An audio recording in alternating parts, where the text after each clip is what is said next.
what could you do to improve yourself? Well, let's step one step backwards. The first question might be, why should you even bother improving yourself? And I think the answer to that is something like, so you don't suffer any more stupidly than you have to.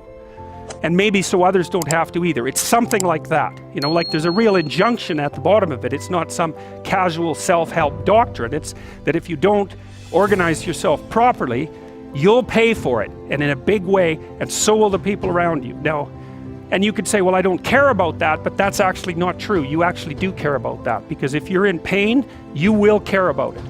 And so you do care about it, even if it's just that negative way, you know. It's very rare that you can find someone who's in excruciating pain who would ever say, well, it would be no better if I was out of this. Sort of pain is one of those things that brings the idea that it would be better if it didn't exist along with it. It's incontrovertible. So you get your act together so that there isn't any more stupid pain around you than necessary. Well, so then the question might be, well, how would you go about getting your act together? And the answer to that, and this is a phenomenological idea too, it's something like, look around for something that bothers you and see if you can fix it.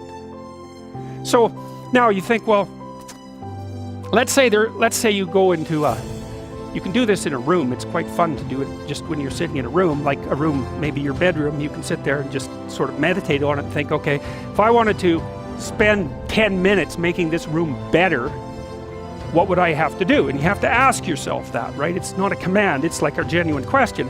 And things will pop out in the room that you know, like there's a stack of papers over there that's kind of bugging you, and you know that maybe a little order there would be a good thing, and there's some rubbish behind your computer monitor that you haven't attended to for like 6 months, and the room would be slightly better if it was a little less dusty and the cables weren't all tangled up the same way. And if you allow yourself just to consider the expanse in which you exist at that moment, there'll be all sorts of things that'll pop out in it that you could just fix. And you know, I might say, well, if you were coming to see me for psychotherapy, the easiest thing for us to do first would just be to get you to organize your room. You think, well, is that psychotherapy? And the answer is, well, it depends on how you conceive the limits of your being. And I would say, start where you can start. You know, if something announces itself to you, which is a strange way of thinking about it, as in need of repair, that you could repair, then hey, fix it. You fix 100 things like that, your life will be a lot different. Now, I often tell people too, fix the things you repeat every day, because people tend to think of those as trivial, right? You get up, you brush your teeth, you have your breakfast, you know, you have your routines that you go through every day. Well, those probably constitute 50% of your life. And people think, well, they're mundane, I don't need to pay attention to them. It's like, no, that's exactly wrong. The things you do every day, those are the most important things you do. Hands down. All you have to do is do the arithmetic. You figure it out right away. So 100 adjustments to your broader domain of being, and there's a lot less rubbish around, and a lot fewer traps for you to step into.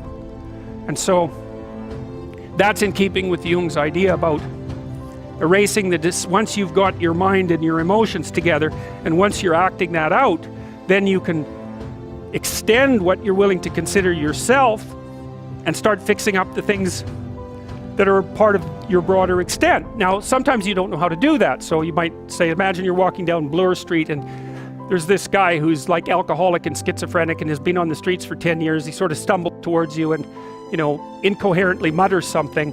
That's a problem. And it would be good if you could fix it, but you haven't got a clue about how to fix that. You just walk around that and go find something that you could fix, because if you muck about in that, not only is it unlikely that you'll help that person, it's very likely that you'll get hurt yourself. So, you know, just because while you're experiencing things announce themselves as in need of repair, doesn't mean that it's you right then and there that should repair them. You have to have some humility. You know, you don't walk up to a helicopter that isn't working and just start tinkering away with it. You have to stay within your domain of competence. But most of the time, if people look at their lives, it's a very interesting thing to do. I like the idea of the room, because you can do that at the drop of a hat. You know, you go back to where you live and sit down and think, okay, I'm going to make this place better for half an hour. What should I do? And you have to ask. And things will just pop up like mad. And it's partly because your mind is a very strange thing. As soon as you give it a name, a genuine aim, it'll reconfigure the world in keeping with that aim. That's actually how you see to begin with. And so if you set it a task, especially, you have to be genuine about it, which is why you have to bring your thoughts and emotions together, and then you have to get them in your body so you're acting consistently. You have to be genuine about the aim, but once you aim, the world will reconfigure itself around that aim, which is very strange. And it's technically true. You know, the best example of that, you have all seen this video where you watch the basketballs being tossed back and forth between members of the white team versus the black team, and while you're doing that, a gorilla walks up into the middle of the video and you don't see it. It's like, you know, if you thought about that experiment for about 5 years, that would be about the right amount of time to spend thinking about it. Because what it shows you is that you see what you aim at.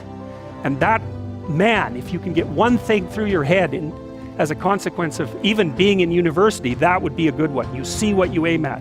And so, because one inference you might draw from that is, be careful what you aim at, right? What you aim at determines the way the world manifests itself to you. And so if the world is manifesting itself in a very negative way, one thing to ask is, are you aiming at the right thing? Now, you know, I'm not trying to reduce everybody's problems to an improper aim. People get cut off at the knees for all sorts of reasons. You know, they get sick, they have accidents. There's a random element to being, that's for sure. And so you don't want to take anything, even that particular phrase, too far. You want to bind it with the fact that random things do happen to people. But it's still a great thing to ask.